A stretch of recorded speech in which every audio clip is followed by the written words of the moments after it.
إن الله اشترى من المؤمنين أنفسهم وأموالهم بأن لهم الجنة يقاتلون في سبيل الله فيقتلون ويقتلون وعدا عليه حقا في التوراة والإنجيل والقرآن ومن أوفى بعهده من الله فاستبشروا ببيعكم الذي بايعتم به وذلك هو الفوز العظيم.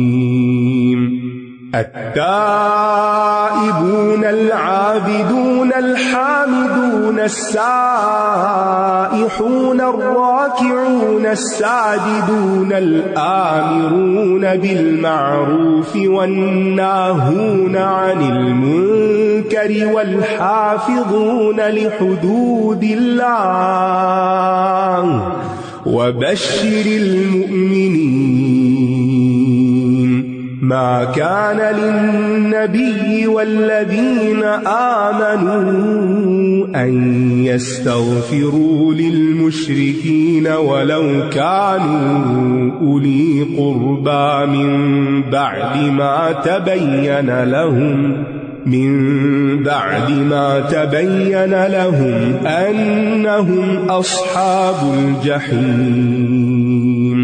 وما كان استغفار إبراهيم لأبيه إلا عن موعدة وعدها إياه فلما تبين له أنه عدو لله تبرأ منه إن إبراهيم لأواه حليم. وما كان الله ليضل قوما بعد إذ هداهم حتى يبين لهم ما يتقون إن الله بكل شيء عليم. إن الله له ملك السماوات والأرض يحيي ويميت وما لكم من دون الله من ولي ولا نصير. لقد تاب الله على النبي والمهاجرين والأنصار الذين اتبعوه في ساعة العسرة من بعد ما كاد يزيغ قلوب فريق منهم ثم تاب عليهم إنه بهم رؤوف رحيم. وعلى الثلاثة الذين خلفوا حتى إذا ضاقت عليهم الأرض بما رحبت وضاقت عليهم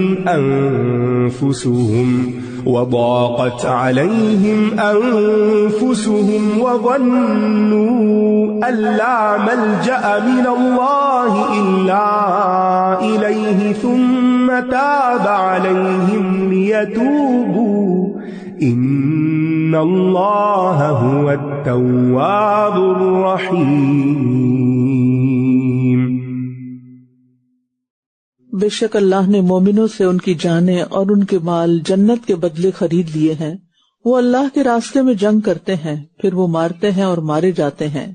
یہ اس کے ذمہ ایک سچا وعدہ ہے. تورات اور انجیل اور قرآن میں اور اللہ سے بڑھ کر کون اپنے عہد کو پورا کرنے والا ہے؟ پس تم اپنے اس سودے پر خوشی مناؤ جو تم نے اس کے ساتھ کیا ہے اور یہی بہت بڑی کامیابی ہے. اللہ کی راہ میں اللہ ہی کی دی ہوئی چیز کو دینا جس سے اللہ خوش ہو، یہ صرف اللہ کی توفیق سے ہی ہو سکتا ہے. ہماری جان، ہمارا مال، یہ سب کچھ اللہ ہی کا دیا ہوا ہے. لہذا جب کوئی شخص اللہ کے ساتھ اس کا سودا کر لیتا ہے، یعنی اللہ کی راہ میں ان کو دیتا ہے، تو پھر اللہ سبحانہ وتعالیٰ ایسے لوگوں کو خوشخبریاں دیتا ہے. اور اللہ تعالیٰ کا کرم دیکھیں، کہ جانیں اس نے دی، مال اس نے دیے، اور وہ پھر ہم سے ہی سودا کر رہا ہے کہ ہم اس کے راستے میں خرچ کریں، اور پھر وہ ہمیں اس کے بدلے میں جنت ہی نہیں بلکہ ہمیشہ کے لیے ہمیں ان چیزوں کا مالک بنا دے گا۔ لہذا انسان کو اس ڈیل پر، اس سودے پر خوش ہونا چاہیے کہ ہماری جان انتہائی حقیر ہے، ہمارے مال کتنے دے سکتے ہیں، یعنی بہت ہی کم چیز ہے نا جو ہم دے رہے ہیں، اور بدلے میں بہت کچھ ملنے والا ہے۔ خیر و ابقا، جو بہتر بھی ہے اور ہمیشہ بھی رہنے والا ہے۔ لیکن اس میں کرنا کیا ہوتا ہے؟ جب ہم یہ معاہدہ کر لیتے ہیں اپنی جان و مال کا، پھر ان کو اللہ کی مرضی کے مطابق استعمال کرنا ہوتا ہے۔ اور پھر خاص طور پر اگر جان اللہ کے راستے میں چلی جاتی ہے تو انسان کو شہادت نصیب ہوتی ہے، اور شہیدوں کے جنت میں سب سے خوبصورت گھر ہیں۔ رسول اللہ صلی اللہ علیہ وسلم نے فرمایا، میں نے آج رات خواب میں دیکھا کہ 2 شخص آئے اور مجھے ایک درخت پر چڑھا کر لے گئے، پھر ایک خوبصورت اور بہترین گھر میں لے گئے جس سے زیادہ خوبصورت گھر میں نے کبھی نہیں دیکھا۔ ان دونوں نے مجھے بتلایا کہ یہ شہیدوں کا گھر ہے۔ تو بہرحال اللہ سبحانہ وتعالیٰ کے ساتھ معاہدہ کرنا، اپنی جان اور مال دے کر اس کی رضامندی خریدنا، یہ سب سے زیادہ شرف والا کام ہے، انتہائی قدر و منزلت والا کام ہے۔ ہمیں سوچنا چاہیے کہ کیا ہم ان لوگوں میں سے ہیں کہ جنہوں نے یہ معاہدہ کر رکھا ہے؟ تو سب سے عقل مند انسان تو وہ ہے جو اپنی قیمتی ترین چیز سب سے زیادہ بہترین جگہ پر انویسٹ کرتا ہے۔ اس معاہدہ کرنے والوں کی صفات کیا ہیں؟ یہ توبہ کرنے والے، عبادت کرنے والے، حمد کرنے والے، روزہ رکھنے والے، رکوع کرنے والے، سجدہ کرنے والے، نیکی کا حکم دینے والے اور برائی سے روکنے والے، اور اللہ کی حدود کی حفاظت کرنے والے ہیں۔ اور آپ مومنوں کو خوشخبری دے دیجئے۔ یہاں ایسے سچے مومنوں کی 9 صفات بتائی گئی ہیں۔ پہلی 6 صفات میں معاملہ اللہ کے ساتھ ہے، توبہ کرنے والے، عبادت کرنے والے، اللہ کی حمد بیان کرنے والے، روزے رکھنے والے، رکوع کرنے والے، سجدے کرنے والے۔ 7ویں اور 8ویں کا تعلق مخلوق سے ہے، الامرون بالمعروف والناہون عن المنکر، اور آخری صفت کا تعلق دونوں سے ہے۔ تو یہ لوگ جو ہیں بہت زیادہ توبہ کرنے والے ہوتے ہیں، توابین ہوتے ہیں۔ نبی صلی اللہ علیہ وسلم خود دن میں 100 بار توبہ کرتے تھے، اور پھر اللہ کے راستے میں نکلنے والوں کے لیے اس سے بہتر ذکر کوئی نہیں، کیونکہ بہرحال انسان جب کوئی بڑا کام کرتا ہے نا تو اس سے غلطیاں بھی بعض اوقات بڑی بڑی ہو جاتی، تو ان غلطیوں کو توبہ استغفار ہی دھوتی ہے۔ اور پھر سائحون جو ہے یہ اللہ کے راستے میں نکلنے والے، اللہ کے دین کا علم سیکھنے والے طالب علم بھی ہیں، اور روزہ رکھنے والے بھی اس کا معنی کیا گیا ہے۔ اور اس کا یہ مطلب نہیں کہ روزہ رکھتے ہیں تو نماز نہیں پڑھتے، کیونکہ کئی لوگ ایسا بھی کرتے ہیں، وہ سمجھتے ہیں کہ ہم نے سب کر دیا، تو یہ درست نہیں۔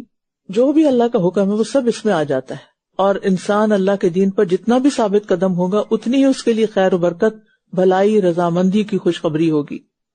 اس نبی اور ان لوگوں کے لیے جو ایمان لائے یہ جائز نہیں کہ وہ مشرکین کے لیے اللہ سے بخشش مانگے، اگرچہ وہ ان کے قرابت دار ہی کیوں نہ ہو، اس کے بعد کہ ان کے لیے واضح ہو گیا کہ یہ جہنم کے ساتھی ہیں۔ یعنی کسی کے لیے بخشش کی دعا کرنے کا مطلب کیا ہے؟ کہ ہم اس کے لیے بڑی ہمدردی رکھتے ہیں۔ آپ کس کے لیے دعا کرتے ہیں؟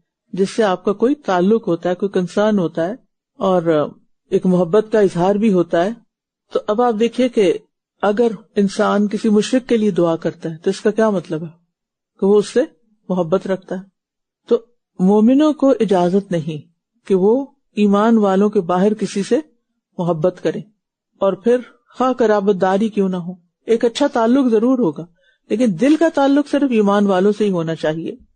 اور یہاں پر خاص طور پر ایسے رشتہ داروں کا ذکر ہو رہا ہے کہ جو ایمان پر نہ ہو، تو ان کی ہدایت کی دعا تو کی جا سکتی ہے، لیکن مرنے کے بعد ان کی بخشش کی دعا نہیں کی جا سکتی۔ اگر والدین ہوں تو ان کے جنازے اور کفن دفن کے انتظامات میں شرکت کی جا سکتی ہے، لیکن ان کے لیے دعا نہیں کر سکتے کیونکہ روک دیا گیا ہے۔ اگر کوئی مومن نہ اپنے رنگ کا ہے، نہ نسل کا ہے، نہ کوئی جان پہچان ہے، لیکن آپ اس کے جنازے میں جاتے ہیں اور خیر خواہی سے دعا کرتے ہیں، تو یہ دراصل اس کا حق ہے آپ پر کہ آپ ایسا کریں۔ اور ابراہیم کا اپنے باپ کے لیے استغفار کرنا محض ایک وعدے کی بنا پر تھا جو اس نے اس سے کر لیا تھا۔ پھر جب اس پر واضح ہو گیا کہ وہ اللہ کا دشمن ہے تو اس سے بیزار ہو گیا۔ بے شک ابراہیم یقیناً بہت آہوزاری کرنے والا، بہت بردبار تھا۔ اواہ، آہ بھرنے والے کو کہتے ہیں، مراد ہے بہت دعائیں کرنے والا، اور رقیق القلب اور نرم دل۔ اور اس سے زیادہ نرم دلی کیا ہوگی کہ باپ اتنے سخت لہجے میں کہتے ہیں کہ نکل جاؤ یہاں سے ورنہ میں تمہیں سنسار کر دوں گا، پتھر مار کے ہلاک کر دوں گا۔ وہ کیا جواب دیتے ہیں؟ سلام علیکم، میں تمہارے لیے اپنے رب سے بخشش مانگوں گا. تو ہمیں بھی اللہ تعالیٰ سے حلم اور بردباری کی دعا کرنی چاہیے، جیسے اللہ نے ابراہیم علیہ السلام کو عطا کیا، اللہ تعالیٰ ہمیں بھی عطا کرے. اور اللہ ایسا نہیں کہ کسی قوم کو ہدایت دینے کے بعد بھٹکا دے، یہاں تک کہ وہ ان کے لیے وہ چیزیں واضح نہ کر دے جن سے وہ بچیں. بے شک اللہ ہر چیز کا خوب علم رکھنے والا ہے. یعنی اللہ تعالیٰ کب پکڑتے ہیں؟ جب وہ بات کو واضح کر دیتے ہیں، بتا دیتے ہیں. اور اللہ تعالیٰ کسی ہدایت پر چلنے کی نیت رکھنے والے کو گمراہ نہیں کرتا. ہاں، جانتے ہوئے گناہ کرنا انسان کے لیے گمراہی کا باعث بن جاتا ہے، اور جسے شرعی حکم کا پتہ ہی نہ ہو اور وہ اس کی وجہ سے غلطی کر رہا تو اسے جاہل کہا جا سکتا ہے، لیکن گمراہ نہیں کہا جا سکتا. بے شک اللہ ہی کے لیے ہے آسمانوں اور زمین کی بادشاہت، وہی زندہ کرتا ہے اور وہی موت دیتا ہے، اور اللہ کے سوا نہ کوئی تمہارا دوست ہے اور نہ کوئی مددگار. یقیناً اللہ نبی پر مہربان ہوا اور ان مہاجرین و انصار پر بھی جنہوں نے تنگی کی گھڑی میں آپ کی پیروی کی، باوجود اس کے کہ قریب تھا کہ ان میں سے ایک گروہ کے دل ٹیڑھے ہو جاتے، پھر وہ ان پر مہربان ہوا. بے شک وہ ان پر بہت شفقت کرنے والا، نہایت رحم کرنے والا ہے. اللہ سبحانہ وتعالیٰ نے اپنے نبی محمد صلی اللہ علیہ وسلم پر اور صحابہ پر کچھ مہربانیاں بھی کی ہیں، ان کو خاص رسپیکٹ دی ہے عام مومنوں کے مقابلے میں. اور اس میں یہ کہ تنگی کی گھڑی کی بات ہے، ساعۃ العسرہ، ہر شخص کی زندگی میں ساعۃ العسرہ آتی ہے، لیکن کرنے کا کام کیا ہے؟ انسان اس وقت بھی اللہ کو مضبوط تھامے رکھے اور یہ سوچے کہ تکلیف کے لمحات ہمیشہ نہیں رہتے، اور پھر خود اپنے لیے ثابت قدمی کی دعا بھی کرنی چاہیے. اور ان پر بھی مہربان ہوا جو پیچھے رہ گئے تھے، یہاں تک کہ جب زمین اپنی کشادگی کے باوجود ان پر تنگ ہو گئی اور ان پر ان کی جانیں بھی تنگ ہو گئی، اور انہوں نے یقین کر لیا کہ اللہ سے بچنے کی کوئی جائے پناہ نہیں مگر اسی کی طرف، پھر وہ ان پر مہربان ہوا تاکہ وہ توبہ کریں. بے شک اللہ بہت توبہ قبول کرنے والا، نہایت رحم کرنے والا ہے. جی، یہ 3 صحابہ تھے نا جن کے پیچھے میں نے ذکر کیا ہے، تو یہ تقریباً ہر غزوے میں شریک ہوتے تھے، لیکن غزوہ تبوک میں سستی کی وجہ سے شریک نہیں ہو سکے، تو اس لیے ان پر زمین کشادگی کے باوجود تنگ کر دی گئی. لیکن اللہ تعالیٰ نے بعد میں ان کی توبہ قبول کر لی، کیونکہ یہ سچی توبہ کرنے والے تھے. مومن پہ زمین تنگ پڑ سکتی ہے، تکلیف بڑی سے بڑی آ سکتی ہے، لیکن اللہ کی رحمت بھی آتی ہے. اور جو سچا انسان ہوتا ہے نا، تو سچائی کا اختتام خوشیوں پر ہی ہوتا ہے. اور مختلف آزمائشوں کے وقت انسان کو اللہ پر بھروسہ اور توکل کرنا چاہیے تاکہ انسان کا ایمان سلامت رہے اور امید سلامت رہے، کیونکہ اگر توکل نہ ہو تو پھر امید بھی ختم ہو جاتی ہے. استاذہ ایک چھوٹا سا شیئر کرنا چاہوں گی. تو ایک ہماری اسٹوڈنٹ تھی، تو ہم نے رمضان راشن کی ڈونیشنز کلیکٹ کر رہے تھے، تو $35 کا پیکج تھا، تو انہوں نے 350 ڈونیٹ کر دیا نا غلطی سے. تو میں نے ان سے کہا، میں نے کہا نہیں تو 35 تھا. کہتی وہ اچھا کوئی بات نہیں، اللہ کے راستے میں گیا. تو میں اتنا مجھے خوشی، میں نے کہا کچھ لوگ جو ہیں وہ کہتے غلطی بھی ہو گئی تو اللہ کے راستے میں، تو یہ دل کی وسعت ہوتی ہے نا استاذہ کہ ہمارے لیے اللہ کے راستے میں خرچ کرنا کتنا آسان ہو جاتا. اور کچھ لوگ تو $5 بھی زیادہ آ جائیں تو جھگڑا کرتے ہیں کہ وہ واپس لوٹائیں، خاص طور پہ فیس کے معاملے میں. فیس کو تو تاوان ہی سمجھتے ہیں، یعنی ہم جتنا چاہیں بینیفٹ حاصل کر لیں لیکن سب کچھ فری ملے، کیونکہ اس کی کوئی کاسٹ نہیں ہے نا. یعنی جو آپ کو دین کے نام پہ کچھ دیا جاتا ہے اس کی کاسٹ کیا ہوئی؟ کوئی کاسٹ ہی نہیں. وہ سب کچھ آسمان سے اترتا ہے اور آپ کو مل جاتا ہے، من و سلوہ ہے. فیس کی بات ہوئی تو کیونکہ کئی لوگ اس طرح کی بات کر دیتے نا کہ اچھا اب اتنی فیس ہے یا فیس بڑھائی ہے تو پھر کیوں ایکسٹرا ڈونیشنز کی بات کرتے. تو میں سوچ رہی تھی کہ کتنا ضروری ہے لوگوں کو آگاہ کرنا کہ آپ سمجھے کہ جو ہمارے ویک ڈیز کے کورسز کی فیس ہے اس سے تو ہمارے منتھلی کلیننگ اور یوٹیلیٹی چارجز بھی پورے نہیں ہوتے. دس از فیکٹ، فائنینشیل ایک سمجھے کہ انسائڈر رپورٹ والی بات ہے کہ کیا ہم یہ چاہتے ہیں کہ یہ جگہ جہاں پہ دین سیکھا سکھایا جاتا ہے کہ کسی دن اس چیز سے بھی انسان ناری ہو جائے کہ لائٹ نہ جلے یا ہیٹنگ یا اس پہ آپشن ہو. اور ابھی جیسے اتنی سنو ہوئی ہے، نوبڈی کیئرز، ہم اپنی اپنی ڈرائیو وے صاف کر کے بڑا وہ سمجھتے ہیں، اور یہاں کے جو کانٹریکٹر ہیں $thousands in a month جاتے ہیں، کہاں وہ فیس پوری کریں گے. اور ایک یہ الحمدللہ یہ وہ بل بورڈ ہے جو ہماری ایک بہن نے اسپانسر کیا، اور 20,000 لوگوں کا سمجھے کہ ویو پر ویک ہے اس کے پاس سے گزر رہے تھے. This is a very busy intersection in Mississauga, اور یہ اللہ کے کلام کا پیغام یعنی لوگوں تک پہنچانے کے لیے. اور میرا دل چاہتا ہے جیسے آپ ڈریمز کی بات کرتے ہیں تو ون آف دوز تھنگز جس میں دل چاہتا ہے نارتھ امریکہ کے ہر شہر میں ہم اس طرح کے بل بورڈز لگوائیں، اور یہاں جب ہم رہتے ہیں تو کم از کم اتنا تو کر سکتے ہیں انشاءاللہ سب کے تعاون سے. اگر اس کو دیکھ کر کسی کے دل میں دعا کرنے کا خیال آ گیا اور ڈرائیو کرتے کرتے دعائیں کرنے لگا تو اس کا تو کام ہو گیا جس نے اسپانسر کیا. خود اس کے لیے کتنی خاموش دعائیں ہوں گی. یا ایھا الذین آمنوا اتقوا اللہ وکونوا مع الصادقین ما كان لأهل المدينة ومن حولهم من الأعراب أن يتخلفوا عن رسول الله ولا يرغبوا بأنفسهم عن نفسه ذلك بأنهم لا يصيبهم ظمأ ولا نصب ولا مخمصة في سبيل الله ولا يطؤون موطئا يغيظ الكفار ولا ينالون من عدو نيلا إلا كتب لهم به عمل صالح إن الله لا يضيع أجر المحسنين ولا ينفقون نفقة صغيرة ولا كبيرة ولا يقطعون واديا إلا كتب لهم ليجزيهم الله أحسن ما كانوا يعملون وما كان المؤمنون لينفروا كافة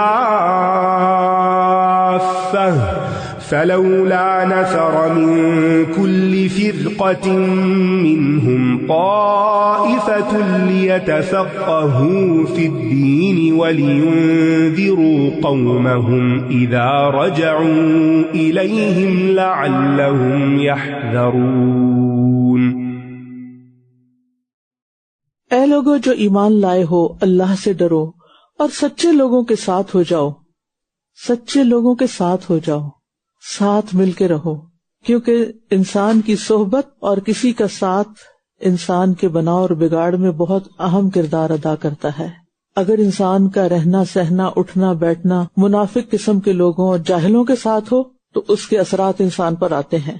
اگر اس کے برعکس اچھے ایمان والے، پکے ایمان والے اور راسخ العمل لوگوں کی صحبت میں انسان ہو تو انسان کو اپنی کمزوریوں پر غالب آنے کا حوصلہ پیدا ہو جاتا ہے. تو رسول اللہ صلی اللہ علیہ وسلم اور صحابہ جو تھے وہ صادقین. لہذا ہمیں اگر عام انسانوں میں کوئی ایسا نہیں نظر آتا تو کیا کریں؟ سیرت کا مطالعہ کریں، صحابہ کی زندگی کا مطالعہ کریں، اس کے بارے میں لیکچر سنیں، تو آپ کے اندر ایک ایمانی جوش پیدا ہوگا اور پھر آپ کے اندر بھی وہ سچائی آئے گی. یعنی منافق جو ہوتے ہیں وہ جھوٹے ہوتے ہیں اپنے قول و فعل میں، ایمان والے سچے ہوتے ہیں، تو پھر اس سچائی کے ساتھ آپ بھی نیکی کے کاموں میں آگے بڑھیں گے. اہل مدینہ اور ان کے آس پاس رہنے والے بدویوں کے لیے مناسب نہ تھا کہ وہ اللہ کے رسول سے پیچھے رہ جائیں، اور نہ یہ مناسب تھا کہ یہ آپ کی جان سے بے پرواہ ہو کر اپنی جانوں کو عزیز رکھیں. یہ اس لیے کہ انہیں اللہ کے راستے میں کوئی پیاس اور تھکاوٹ اور بھوک نہیں پہنچتی، اور نہ وہ کسی ایسی جگہ قدم رکھتے ہیں جو کفار کو غصہ دلائے، اور نہ دشمن کے مقابلے میں وہ کوئی چیز حاصل کرتے ہیں مگر یہ کہ ان کے لیے اس کے بدلے میں ایک نیک عمل لکھ دیا جاتا ہے. بے شک اللہ نیکی کرنے والوں کا اجر ضائع نہیں کرتا. یہاں پر صحابہ کا عمل بتایا گیا کہ وہ اپنی جان سے بڑھ کر رسول اللہ صلی اللہ علیہ وسلم کے تحفظ کا خیال رکھتے تھے، لیکن کچھ اور ایسے ہیں کہ جو یہ کام نہیں کرتے.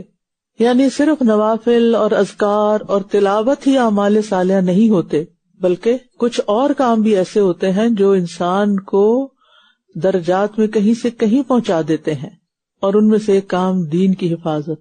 اور اس راستے میں کوئی بھی جو تکلیف انسان کو پہنچے، کوئی بھی پریشانی اس کو لاحق ہو، وہ سب عمل صالح ہوتی ہے. کوئی تھکاوٹ اور کوئی بھوک، جس کا یہاں بھی ذکر کیا گیا، پیاس، تھکاوٹ، بھوک، یعنی اگر آپ ایک اچھا کام کر رہے ہیں اور آپ کی اپنی ذاتی ضروریات پوری کرنے کا بھی آپ کو پورا وقت نہیں مل رہا تو وہ سب چیزیں بھی نیکی کاؤنٹ ہوتی ہیں، اور نیک اعمال کا اجر تھکاوٹ کے مطابق ہوتا ہے. حضرت عائشہ کہتی ہیں کہ رسول اللہ صلی اللہ علیہ وسلم نے ان سے ان کے عمرے کی ادائیگی کے دوران فرمایا تمہارے لیے تمہاری تھکاوٹ اور تمہارے خرچ کرنے کے مطابق ثواب ہے، یعنی جتنا تم کرو گے اتنا ہی تمہیں ملے گا. اور جو بھی چھوٹی اور بڑی چیز وہ خرچ کرتے ہیں اور جو وادی بھی وہ پار کرتے ہیں ان کے لیے اجر لکھ دیا جاتا ہے، تاکہ اللہ انہیں ان بہترین اعمال کا بدلہ عطا کرے جو وہ کیا کرتے تھے. یعنی کوئی بھی کام چاہے چھوٹا ہو یا بڑا وہ سب کاؤنٹ ہوتا ہے. اور ایک اور بڑی ہی خوبصورت بات یہاں بتائی گئی ہے کہ نیک کام کے ارادے سے جب انسان گھر سے نکلتا ہے، قدم اٹھاتا ہے، تو ہر قدم پر نیکی لکھی جاتی ہے اس کے لیے. یعنی آپ مثلا یہاں پڑھنے کے لیے آئے، قرآن سننے کے لیے آئے، اس مجلس میں شریک ہونے کے لیے آئے، یا مسجد میں کوئی نماز پڑھنے کے لیے پڑھانے کے لیے آئے، تو جو ہی وہ گھر سے قدم نکالتا ہے اس کا اجر لکھا جاتا. جو وادی وہ پار کرتا ہے اور جتنا پیٹرول گیس جو بھی استعمال ہوتی ہے ان سب پر اجر لکھا جاتا ہے. وہ سب بھی کاؤنٹ ہوتا ہے، وہ سب بھی نیکی شمار ہوتا ہے، تاکہ اللہ انہیں ان بہترین اعمال کا بدلہ عطا کرے جو وہ کیا کرتے تھے. تو چھوٹی چھوٹی نیکیوں کو معمولی نہ سمجھے، بس نیت اچھی کرنے کی ضرورت ہے. اور مومنوں کے لیے مناسب نہ تھا کہ وہ سب کے سب جہاد کے لیے نکل جائیں. پھر ایسا کیوں نہ ہوا کہ ان کے ہر گروہ میں سے ایک چھوٹی جماعت نکلے تاکہ وہ دین میں سمجھ بوجھ حاصل کریں، اور جب وہ ان کی طرف واپس لوٹ کر جائیں تو اپنی قوم کو خبردار کریں تاکہ وہ گناہوں سے بچیں. اب تک جہاد کی بات ہو رہی تھی، اب سب کو یہ فکر ہوئی کہ اگر کوئی اللہ کے راستے میں نہیں نکلے گا، یعنی جنگ کے لیے نہیں نکلے گا، تو اس کی پکڑ ہو جائے گی. کیونکہ 3 صحابہ کا جو 50 دن تک ان سے بائیکاٹ کیا گیا، اس کے بعد ہر کوئی بہت کانشیس ہو گیا. تو اس پر یہ کہا گیا کہ ضروری نہیں کہ ہر موقع پر ہمیشہ سب نکل جائیں. کیا کرنا چاہیے؟ کچھ لوگوں کو نکلنا چاہیے اور کچھ لوگوں کو دین کا علم حاصل کرنا چاہیے، اور ہر طرف سے لوگوں کو دینی مراکز، علمی مراکز کی طرف اکٹھے ہو کر سیکھنا چاہیے، اور پھر جب سیکھ چکے تو واپس جا کر اپنے اپنے قوم اور اپنے اپنے علاقے میں لوگوں کو سکھانا چاہیے. اس سے دین کے علم کی اہمیت کا بھی اندازہ ہو سکتا ہے. اور اس علم کے لیے نکلنا بھی جہاد فی سبیل اللہ ہی کی ایک قسم ہے، کیونکہ کوئی شخص جہاد کر ہی نہیں سکتا جب تک کہ اس کے پاس علم نہ ہو. تو اوور آل بھی ہمیں کیا کرنا چاہیے؟ اپنی توانائیوں کو اللہ کے دین کو قائم کرنے میں لگانا چاہیے. یا ایھا الذین آمنوا قاتلوا الذین یلونکم من الکفار ولیجدوا فیکم غلظہ واعلموا ان اللہ مع المتقین. وَإِذَا مَا أُنزِلَتْ سُورَةٌ فَمِنْهُمْ مَنْ يَقُولُ أَيُّكُمْ زَادَتْهُ هَٰذِهِ إِيمَانًا فَأَمَّا الَّذِينَ آمَنُوا فَزَادَتْهُمْ إِيمَانًا وَهُمْ يَسْتَبْشِرُونَ. وَأَمَّا الَّذِينَ فِي قُلُوبِهِم مرض فزادتهم رجسا إلى رجسهم وماتوا وهم كافرون. أولا يرون أنهم يفتنون في كل عام مرة أو مرتين ثم لا يتوبون ولا هم يذكرون. وَإِذَا مَا أُنزِلَتْ سُورَةٌ نَظَرَ بَعْضُهُمْ إِلَى بَعْضٍ هَلْ يَرَاكُمْ مِنْ أَحَدٍ ثُمَّ انصَرَفُوا صَرَفَ اللَّهُ قُلُوبَهُمْ بِأَنَّهُمْ قَوْمٌ لَا يَفْقَهُونَ. لَقَدْ جَاءَكُمْ رَسُولٌ مِّنْ أَنفُسِكُمْ عَزِيزٌ عَلَيْهِ مَا عَنِتُّمْ حَرِيصٌ عَلَيْكُمْ بِالْمُؤْمِنِينَ رَءُوفٌ رَحِيمٌ. فَإِن تَوَلَّوْا فَقُلْ حَسْبِيَ اللَّهُ لَا إِلَٰهَ إِلَّا هُوَ عَلَيْهِ تَوَكَّلْتُ وَهُوَ رَبُّ الْعَرْشِ الْعَظِيمِ. اے لوگو جو ایمان لائے ہو، کفار میں سے جو تمہارے آس پاس ہیں ان سے جنگ کرو اور لازم ہے کہ وہ تم میں کچھ سختی پائیں، اور جان لو کہ بے شک اللہ متقی لوگوں کے ساتھ ہے۔ اب مدینہ کے رہنے والوں کو اور پھر اس کے بعد باقی لوگوں کو یہ بتایا گیا کہ ہر کوئی اپنے قریب کے علاقے کا ذمہ دار ہے، اور جب کوئی صورت نازل کی جاتی ہے تو ان منافقین میں سے بعض لوگ کہتے ہیں کہ اس نے تم میں سے کس کے ایمان کو زیادہ کیا، تو رہے وہ لوگ جو ایمان والے ہیں تو اس صورت نے انہیں ایمان میں زیادہ کر دیا اور وہ بہت خوش ہوتے ہیں۔ یعنی قرآن کے نزول سے مومن کا ایمان بڑھتا ہے اور منافق کا نفاق بڑھتا ہے۔ اس سے یہ بھی پتہ چلتا ہے کہ بیج کتنی بھی عمدہ کوالٹی کا ہو، اگر زمین اچھی نہیں تو وہ بیج ضائع ہو جائے گا، اس سے کچھ نہیں نکلے گا۔ قرآن اللہ کا کلام ہے، کچھ دلوں پر اثر نہیں کرتا، اور کچھ کے دلوں پر اثر کرتا ہے تو ان کی آنکھیں آنسوں سے چھلک رہی ہوتی ہیں۔ تو دو طرح کے لوگ ہوتے ہیں۔ فرق کس چیز کا ہے؟ فرق ہمارے اندر کا ہے۔ قرآن تو قرآن ہے، صحابہ بھی یہی قرآن پڑھتے تھے، تابعین بھی اور امت کے باقی اچھے لوگ بھی، اور آج ہم بھی یہی پڑھتے ہیں، اور بے شمار لوگ حفظ بھی کر رہے ہیں، پڑھ بھی رہے ہیں، ناظرہ پڑھ رہے ہیں، لیکن نہ دل بدلتے ہیں نہ عمل بدلتے ہیں۔ ابن مسعود کہتے ہیں کہ جس میں یہ تین باتیں پائی جاتی ہوں اللہ اس کے دل کو ایمان سے بھر دیتا ہے: عالم کی صحبت اختیار کرنا، قرآن کی تلاوت کرنا اور روزے رکھنا۔ اور یہ تینوں چیزیں آپ کو میسر ہیں۔ اگر اس کے باوجود بھی ایمان نہ بڑھے تو پھر ہمارا اپنا ہی قصور ہے۔ اور رہے وہ لوگ جن کے دلوں میں نفاق کی بیماری ہے تو اس صورت نے ان کی نجاست میں مزید نجاست کا اضافہ کر دیا، اور اس حال میں مرے کہ یہ کافر تھے۔ تو نفاق چکے دل کی بیماری، اس لیے اس کو مرض یہاں کہا گیا، اور وہی باتیں جو لوگوں کے لیے ہدایت کا سبب بنتی ہیں منافقین کے لیے گمراہی میں اضافے کا سبب بن جاتی ہیں، کیونکہ جب دل ہی ٹھیک نہ ہو، اندر ہی ٹھیک نہیں، نیت ہی ٹھیک نہیں، تو ٹھیک چیزیں بھی پھر خراب نظر آتی ہیں۔ بیمار دل قرآن سے فائدہ نہیں اٹھا سکتے۔ کیا بھلا یہ منافق دیکھتے نہیں کہ یہ ہر سال 1 یا 2 بار آزمائش میں ڈالے جاتے ہیں، پھر بھی نہ یہ توبہ کرتے ہیں اور نہ نصیحت پکڑتے ہیں؟ یعنی مدینہ میں رہنے والے جو منافقین تھے ان کا نفاق کہیں نہ کہیں پکڑا جاتا تھا، ان کی سازش پکڑی جاتی، ان کا راز فاش ہو جاتا، کوئی جنگ پیش آتی تو وہ ان کے لیے آزمائش بن جاتی کیونکہ انہیں پیچھے رہنا ہوتا تھا۔ کبھی وہ پیچھے پیچھے ایسی باتیں کرتے تھے جو نبی صلی اللہ علیہ وسلم تک پہنچ جاتی۔ تو جب بھی کوئی ایسا موقع پیش آتا تو بجائے اس کے کہ وہ توبہ کرتے، لوٹتے، شرمندہ ہوتے، معافی مانگ لیتے اور سیدھے رستے پہ آ جاتے، وہ ہمیشہ جھوٹ، مکر، فریب سے اپنے غلط کام پر پردہ ڈالتے۔ اچھا، یہ آزمائش صرف ان پر نہیں آتی تھی، ہر سال ہر انسان پر کوئی نہ کوئی آزمائش آتی ہے۔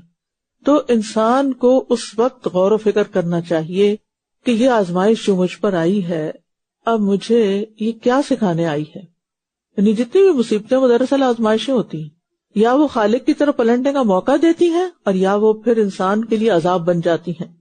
اور جب کوئی صورت نازل کی جاتی ہے تو یہ ایک دوسرے کی طرف دیکھتے ہیں، آنکھوں ہی آنکھوں میں باتیں کرتے ہیں اور کہتے ہیں کیا تمہیں کوئی دیکھ تو نہیں رہا؟ پھر یہ واپس پلٹ جاتے ہیں۔ اللہ نے ان کے دلوں کو پھیر دیا ہے، اس لیے کہ یہ ایسے لوگ ہیں جو سمجھتے نہیں۔ تکبر، نفاق، یہ انسان کو ایمان اور نیکیوں سے محروم کر دیتا ہے، کیونکہ انسان سوچ سمجھ سے کام نہیں لیتا۔ اور سورت کے اختتام پر اے لوگو، بے شک تمہارے پاس تم ہی میں سے ایک رسول آ گیا ہے جسے تمہارا مشقت میں پڑنا گراں گزرتا ہے، تمہاری بھلائی کا حریص ہے، مومنوں پر بہت شفقت کرنے والا، نہایت رحم کرنے والا ہے۔ یعنی جب مومن دکھ میں ہوتے تو نبی صلی اللہ علیہ وسلم کو فکر ہوتی، تکلیف ہوتی۔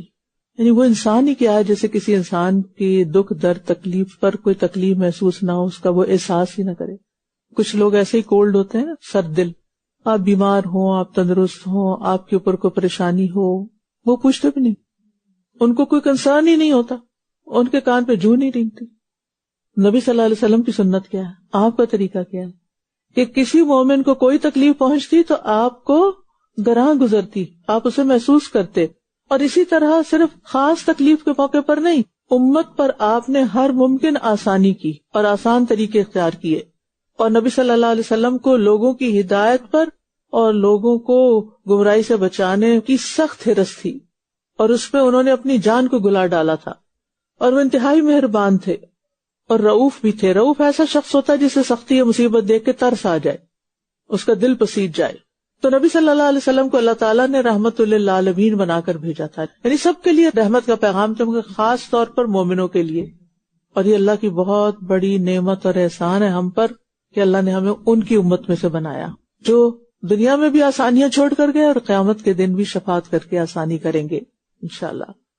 اب آپ دیکھیے کہ انڈیویجولی اور کلیکٹیولی جب ہم کسی مشکل کا شکار ہوتے ہیں تو کیا ہم نبی صلی اللہ علیہ وسلم کی سیرت کو، سنت کو کچھ کنسلٹ کرتے ہیں کہ انہوں نے اس موقع پر کیا کیا تھا؟ اگر نہیں تو ضرورت اس بات کی ہے کہ ہم آپ کے اسوہ حسنہ کو دیکھیں، اور خاص طور پر یہ جو 4 عظیم صفات یہاں بیان ہوئی ہیں یہ اپنے اندر بھی لانے کی کوشش کریں.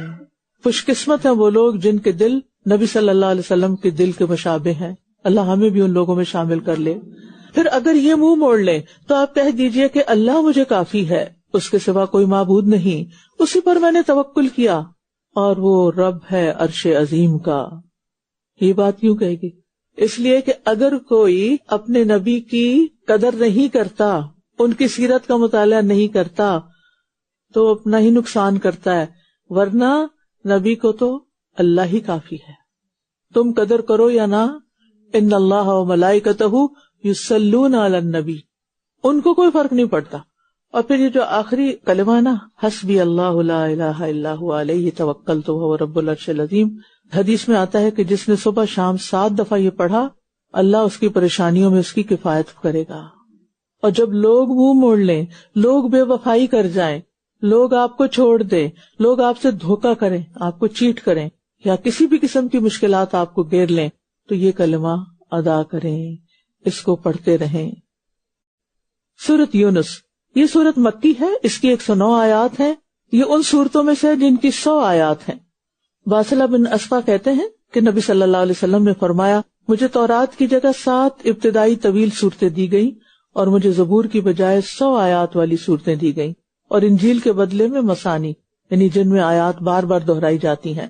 اور مجھے مفصل صورتوں میں محمد صلی اللہ علیہ وسلم کی جو سورت محمد سے اخیر تک کے ساتھ فضیلت دی گئی. ترتیب کے اعتبار سے 10 نمبر صورت ہے، نزول کے اعتبار سے 51 نمبر صورت ہے. نام اس کا یونس اس لیے کہ اس میں حضرت یونس کا واقعہ بیان ہوا ہے. یہ قرآن کی پہلی صورت ہے جو کسی نبی کے نام پر رکھی گئی. اس میں قرآن کے معجزے سے متعلق 5 چیلنج والی آیات میں سے ایک شامل ہے.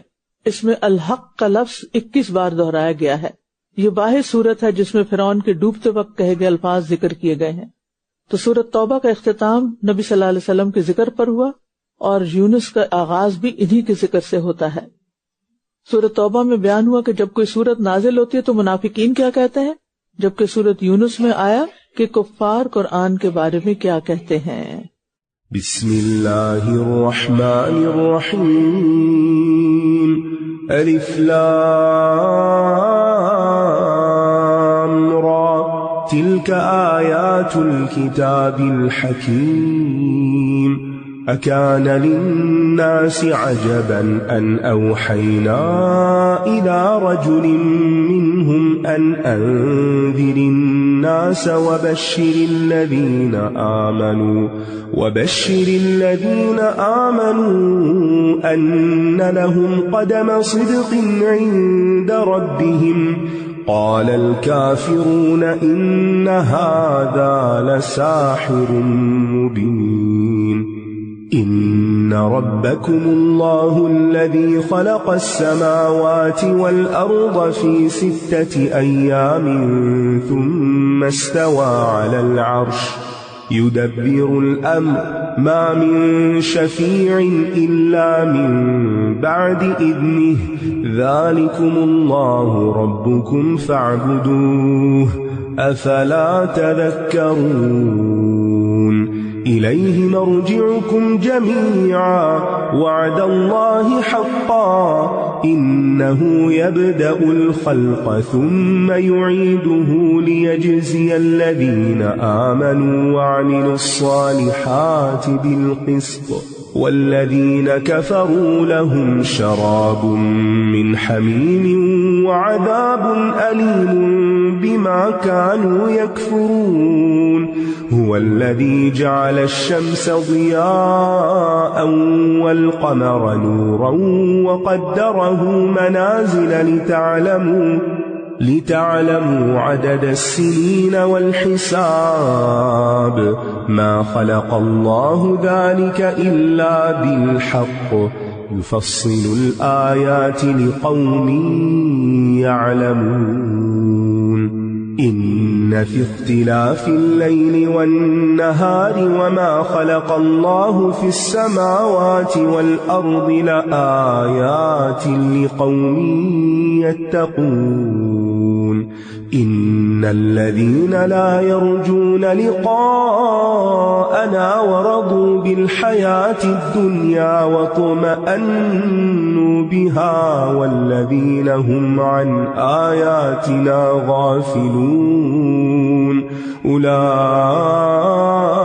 مأواهم النار بما كانوا يكسبون إن الذين آمنوا وعملوا الصالحات يهديهم ربهم بإيمانهم تجري من تحتهم الأنهار في جنات النعيم دعواهم فيها سبحانك اللهم وتحيتهم فيها سلام وآخر دعواهم أن الحمد لله رب العالمين. الف لام را، یہ حکمت والی کتاب کی آیات ہیں. حکمت والی کتاب دانائی اور حکمت سے بھری ہوئی، اس میں کوئی خطا نہیں، نہ کوئی عقل کے خلاف بات ہے اور نہ ہی کم درجے کی کوئی چیز ہے، اور انتہائی محکم اور مضبوط بھی ہے. اگر کوئی اس کتاب کی طرف توجہ نہیں کرتا تو حکمت سے محروم رہ جائے گا. کیا لوگوں کو اس پر تعجب ہوا کہ ہم نے انہی میں سے ایک شخص کی طرف وحی کی کہ لوگوں کو خبردار کیجیے اور جو ایمان لے آئے انہیں خوشخبری دے دیجیے کہ ان کے رب کے ہاں ان کے لیے سچا مرتبہ ہے. لیکن کافروں نے کہا یہ شخص تو یقیناً کھلم کھلا جادوگر ہے. تو یہ تھا مشرکین کا نبی صلی اللہ علیہ وسلم کی نبوت پر اعتراض کہ یہ شخص جو ہم جیسا ہی ہے، ہماری جیسی زندگی بسر کرتا ہے، کھاتا پیتا ہے، وہ اللہ کا رسول بن گیا.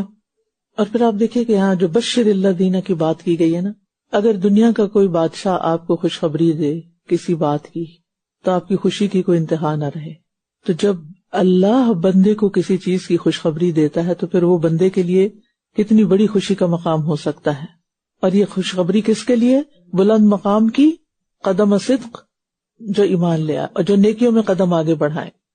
بے شک تمہارا رب اللہ ہی ہے جس نے آسمانوں اور زمین کو 6 دنوں میں پیدا کیا، پھر وہ عرش پر مستوی ہوا. وہ تمام معاملات کی تدبیر کرتا ہے، اس کی اجازت کے بغیر کوئی سفارش کرنے والا نہیں. وہی اللہ تمہارا رب ہے، بس تم اسی کی عبادت کرو. کیا پھر تم نصیحت حاصل نہیں کرتے؟ یعنی جو کچھ تمہیں بتایا جا رہا ہے اسے قبول کرتے ہو یا نہیں. اور پھر آپ دیکھیے کہ عبادت جو ہے نا، وہ ہر چیز میں اللہ کی پسند دیکھنے کا نام ہے. یعنی اس کی ٹیکنیکل ڈیفینیشن اپنی جگہ ہے، لیکن عام روزمرہ زندگی میں ہر وہ کام جو آپ اللہ کی پسند کا کر رہے ہیں وہ آپ کی عبادت شمار ہوگا، اگر وہ اللہ کی رضا کے لیے کر رہے ہیں. لہٰذا زندگی کے ہر لمحے کو ناپتے تولتے رہنا چاہیے کہ اس میں جو اس وقت بھی کام ہم کر رہے ہیں یہ کیوں کر رہے ہیں. اسی کی طرف تم سب کو لوٹ کر جانا ہے. اللہ کا وعدہ سچا ہے، بے شک وہی پیدائش کی ابتدا کرتا ہے، پھر وہی اسے دوبارہ لوٹائے گا تاکہ وہ ان لوگوں کو انصاف کے ساتھ بدلہ دے جو ایمان لائے اور انہوں نے نیک عمل کیے. اور جن لوگوں نے کفر کیا ان کے لیے سخت گرم پانی کا پینا ہے اور دردناک عذاب ہے، اس لیے کہ وہ کفر کرتے تھے. وہی ہے جس نے سورج کو روشن بنایا اور چاند کو منور کیا اور اس کی منزلیں مقرر کی تاکہ تم سالوں کی گنتی اور حساب کو جان لو. اللہ نے یہ سب کچھ حق کے ساتھ پیدا کیا ہے. وہ آیات کو تفصیل سے بیان کرتا ہے ان لوگوں کے لیے جو علم رکھتے ہیں.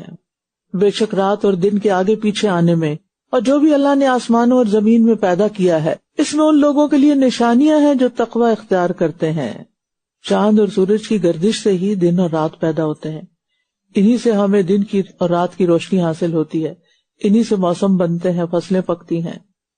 جن دنوں میں چاند کی روشنی زیادہ ہوتی ہے کہتے ہیں کہ ان دنوں میں پھلوں میں رس تیزی سے بڑھتا ہے، اور اگر کم ہوتی ہے تو وہ رفتار بھی کم ہو جاتی ہے.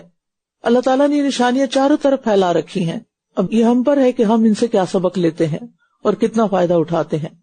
بے شک وہ لوگ جو ہماری ملاقات کی امید نہیں رکھتے اور دنیا کی زندگی پہ راضی ہو گئے.